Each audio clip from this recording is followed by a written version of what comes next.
Hello everyone, this is Varaprasad and I am presenting you the daily current affairs which are useful for SSC, RRB and other government examinations. Let us start the session. PepsiCo India ties up with Swiggy in a bid to strengthen availability of its snack brands at a time when the country is grappling with COVID-19 pandemic. PepsiCo India has entered into a distribution partnership with Swiggy to launch Lay's and Kurkure e-stores on the app. Consumers can also order Quaker Oats through the app. Currently, the partnership is in pilot stage and delivery of these brands is being done by Swiggy in Mumbai and Gurugram. This partnership will be expanded to enable the delivery of Lay's, Kurkure and Quaker Oat products to consumers in over 20 cities in the coming days according to the sources. Leading FMCG companies are strengthening their presence on e-commerce channels and focusing on ways to deliver their products directly to consumers as they are battling supply chain challenges due to nationwide lockdown and consumers increasing ordering online.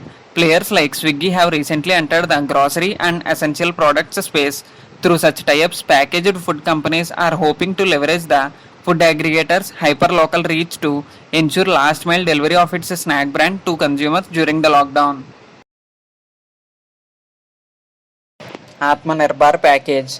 Power distribution companies DISCOMs to get 90,000 crore rupees liquidity support.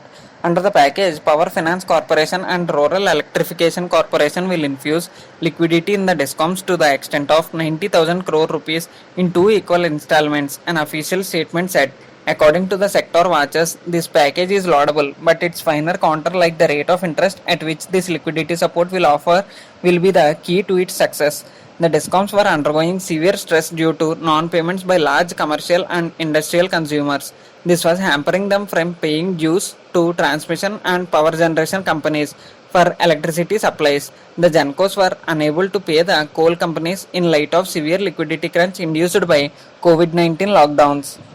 This line of credit to DISCOMs will certainly help liquidity situation with all sector entities such as GENCOs and fuel companies. Hopefully, resuming economic activities will soon bring back the industrial and commercial customers back, though for the demand to the company for pre-COVID days will take time. A report says fiscal deficit to balloon to 7.9% in the financial year 21. The report had earlier estimated the fiscal deficit to be 3.5% of GDP this fiscal year. The government has announced a cumulative package of 20 trillion rupees, which is nearly 10% of GDP, to provide relief to various segments of coronavirus hit economy. After taking into account cash outflow of these measures as well as previous and recent excise duty hike and DA freeze, we now revise our baseline fiscal deficit to 7.9% of revised GDP in the financial year 21 from 3.5% earlier, owing to lower revenues and higher expenditure against the backdrop of COVID-19 pandemic. Baseline fiscal deficit based on CSO's earlier estimates of GDP is around 7.1% of GDP, it added. We estimate a 4.5% direct impact on fiscal deficit purely because of revenue shortfall or automatic fiscal stabilizer and a 0.9% of indirect effect because of GDP change. The government 20 trillion package includes 1.7 trillion rupees of fiscal stimulus announced in the first phase and 5.6 trillion rupees of stimulus provided through various monetary policies measures and 5.94 trillion rupees through the second phase, implying 6.70 trillion rupees package is still to be announced. SBI economists report Uttar Pradesh, West Bengal account for highest number of street vendors in India. According to a note released a day after the government announced 5,000 crore rupees special credit facility for street vendors, 10 states accounted for 35 lakh of 50 lakh beneficiary street vendors who will be given a loan of 10,000 rupees each to restart business impacted by lockdowns. And Uttar Pradesh has 7.8 lakh vendors, while West Bengal follows with 5.5 lakh, it said, adding that two states collectively command a 27% share of overall number. ACT grants partners with Bill and Melinda Gates Foundation others to combat COVID-19. ACT grants, India's not-for-profit grant set up by some venture capital investors and startup founders, which has crossed the initial milestone of 100 crore rupees. The three foundations have joined ACT grants as donors and will extend the outreach of the initiative. Gates Foundation will be a part of project's selection process and will support the project execution with a focus on states such as Bihar and Uttar Pradesh. Wadhwani Foundation will also provide grants for selected projects with a focus on immediate impact as well as improvement of long-term Indian healthcare system. Further, the foundation will provide pro bono consulting services to these projects to facilitate capacity, stability, and growth, it said. ACT Grant said it has brought together the collective strength of over 50 venture capital firms, 40 startups, and some of the India's entrepreneurs in the fight against COVID-19. ACT has disbursed grants to 39 startups in 43 days. These grants fall in the areas of telemedicine, mass scale testing, patient tracking, suspect monitoring, contact tracing, and manufacturing of PPE kits, all geared to combat COVID-19. Researchers at CSIRO develops heat-resistant corals to fight bleaching. The team included researchers from CSIRO, Australia's National Science Agency, Australian Institute of Marine Sciences, and the University of Melbourne has successfully developed a potential agent that could help coral reefs increase their heat tolerance as per the report by Commonwealth Scientific and Industrial Research Organization CSIRO. Coral reefs came under the threat and started vanishing due to climate change and global warming.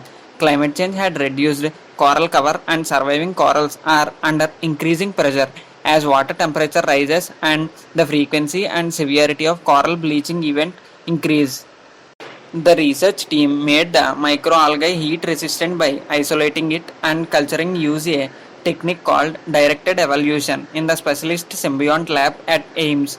Then the cultured microalgae were exposed to warmer temperatures over a period of 4 years to see if they survive hotter conditions or not. University of Hyderabad CCMB Center for Cellular and Molecular Biology wins bioproducts teams up for COVID-19 therapy. This is to develop antibody-based immunotherapy for immediate treatment for COVID-19 pandemic. Actually, what is this antibody therapy? Scientists plan to use antibody fragments synthesized from the antibodies generated in horses offered by FAB2 platform technology. Horse-based antibodies have been used earlier for developing antibody therapy for a variety of life-threatening pathologies in humans as antivenoms, antitoxins, and antivirals. The antibodies raised in the horses using inactivated coronavirus is fractionated and purified to produce antibody fragments FAB2 for neutralizing coronavirus in the patients for recovery. 40 gharials released in Gagara River amid lockdown. Gharials are critically endangered in the International Union for Conservation of Nature Red List of Species. The species is also listed under Schedule 1 of Wildlife Protection Act 1972. TSA is involved in various conservation works across the country. About 250 gharials have been released in Gagara since 2014 according to Singh Baring 2017 to 18. Considering their survival rate, we believe that about 1000 gharials can be released, he added. The number of gharials is low in wild and the species is facing a huge risk of extinction despite ongoing conservation efforts. Dr. Harshavardhan dedicates COVID-19 testing mission COBAS 6800 to the nation. The COBAS 6800 is the first such testing mission procured by the government for testing COVID-19 cases and has been installed at National Center for Disease Control in Delhi. The COBAS 6800 is a fully automated high-end machine for performing RT-PCR tests for COVID-19. The machine will provide high volume and quality testing and will be able to test around 1200 samples in 24 hours. This will help to increase the testing capacity in the country. The COBAS 6800 is a sophisticated machine enabled with robotics. This machine will help minimize the chance of contamination and the risk of contraction of the virus by healthcare professionals as the machine is operated remotely with very little human intervention. The machine has been placed at NCDC because it requires a minimum BSL-2 plus containment level for testing and cannot be placed at just any facility. COBAS 6800 can also reportedly detect other pathogens like viral hepatitis B and C, HIV, MTB, papilloma, etc. Some of the static GK questions are: National Center for Disease Control, founded in the year 1909. National Center for Disease Control headquarters is in New Delhi. National Center for Disease Control director is Sujit Kumar. India attends second G20 virtual trade and investment ministers meet. The Union Minister Sri Piyush Goyal represented India in this meet. The video conferencing was hosted by current chair of G20 grouping Saudi Arabia. Since April 2020, Saudi Arabia has hosted a series of such virtual summits to discuss COVID-19 threats, containment measures, and economic challenges posed by virus. This meeting, the ministers agreed to work on ensuring flow of vital medical supplies and other essential goods across the borders. They also agreed to deliver free, non-discriminatory, fair, and transparent trade and investment environment. They also agreed to keep global supply chains functioning. The main issue that every country is facing due to COVID-19 crisis is excessive price in food prices. This is threatening the food security as well. The G20 ministers agreed to work upon the issue at the meet. On 30th March, the G20 leaders agreed on the requirement for a coordinated global response. In order to implement actions taken under coordinated global response, meetings were held on energy, labor, employment, agriculture, tourism, and digital economy. The last one of the session is a study set investment capacity of India in renewable sector reached 500 to 700 billion USD. This is mainly because of improvements in solar power in the country. According to the study, the ultra mega solar parks in the country have attracted foreign capital. The Badla Solar Park in Rajasthan is the largest solar park in the world. It is spread over 14,000 acres. The capacity of the park is 2,245 megawatts of power. The concept of ultra mega solar parks was framed by India in 2016. In 2016, the Ministry of New and Renewable Energy had set a target of setting up of 40 industrial solar parks with a capacity of 20 gigawatts. The target was doubled to 40 gigawatts in 2022.